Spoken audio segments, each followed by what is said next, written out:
I'm Molly and I'm watching Fancy Friday. You're watching Fancy Friday film with Mr. Cadu. Yeah, Fancy Friday, right about that. You're watching Fancy Friday film. Watching Fancy Friday film. I'm watching Fancy Friday film. What up, what up? My name is Joel Ejok and you're watching Fancy Friday. I do Fancy, you're watching Fancy Friday film, stay tuned. This show is called Fancy Friday Film. So I go to the community's member and leaders like you and collect information about, what do you do and how you serve the people. So I would like you to talk more about your organization and how you give service to the people. Well, ALV is a community-based organization, mostly serving refugees and immigrants. We pride ourselves in empowering each member of the community to become a productive citizen. So from helping folks understand their basic needs, helping them access employment with a livable wage, or helping them access services when they need. Sometimes we have parents who would come because they don't understand how their kids are doing in school. Employment search and support. We also provide immigration assistance, mostly helping individuals who are eligible to apply for citizenship. I got citizenship from you, man. Exactly.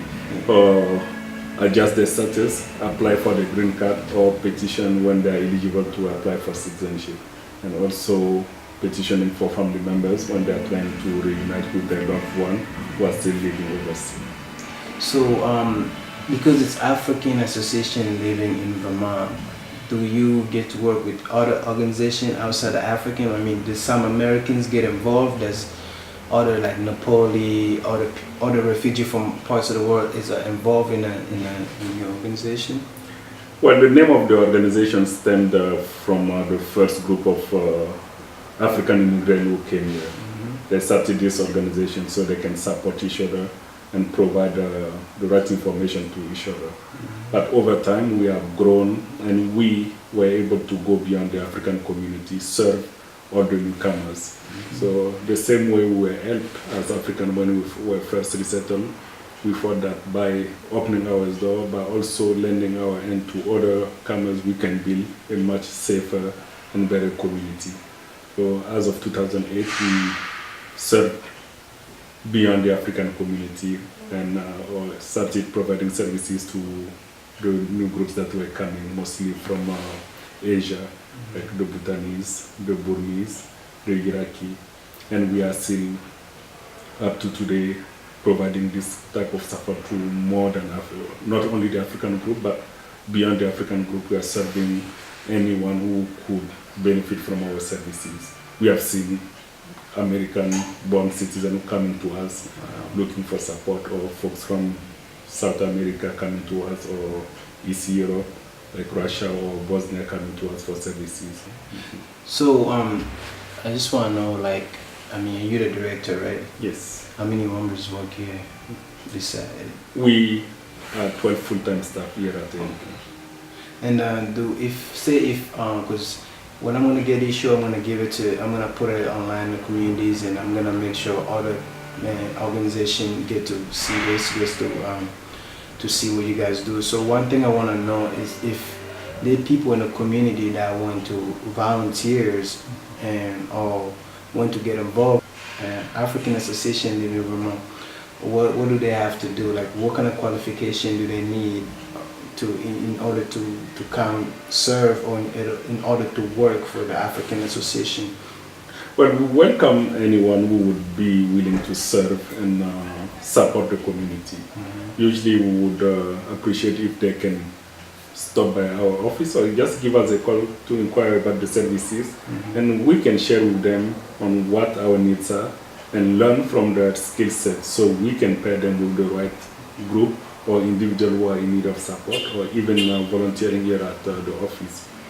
We had wonderful folks coming here to provide ESL classes, or having one-on-one meeting with individuals who are trying to prepare for the citizenship, or even just providing driving lesson to community members who are trying to learn how to drive.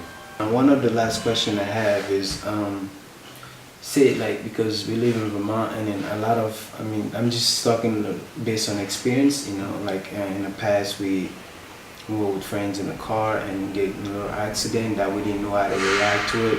A lot of young African or immigrants come here, they don't know much about the rules or the law, and say they got in trouble, then they don't know where to go, or the families panic, they don't know how to deal with, you know, say like the court or the police. And the African Association in living in Vermont in that case can intervene in the sense of like trying to explain to the teen or to the family the situation, like being between, like, you know, the maybe going helping with the court situation if they don't understand, or if they need to find like a lawyer, or these type of things. That you guys offer those type of services too? Yes, we will do our best to understand the situation the fellow community member is facing, so we can link them to the right service or support. For say someone has an encounter with the police department, was issued a citation, and doesn't understand the content of the document, we can explain what is written, but also reach out to the police department that issued the citation to help the individual better understand what's happened, or see what step you need to take to repair the damage he might have done. And if there are court-related issue, we can always help folks access legal counsel so they can be properly represented at the court level. Well, what kind of message do you have for the youth that come here from other parts of the world, or those one who are already living here, even in general, to the community of Burlington? Well, to our host community, I would say that I would like to say thank you for everyone who step up to share, lend, helping into the newcomers. And also, I would invite everyone to not be afraid to learn. Come out, learn from your neighbor, meet your neighbor and learn from their culture. And from that exchange, we would be able to break barriers so we don't live in a society where the person who doesn't look like you is seen as a threat. That's one of the things I would like to see happening more and more in our community. And also inviting people to come and learn from what we are doing and share their experience with their visits at ALV, and see how we can continue to help each other. We would also invite other non-profit to mostly work and collaborate more, so we can make a better use of those scarce resources that we have in our community and have a deep impact to better serve and contribute to our state and our community.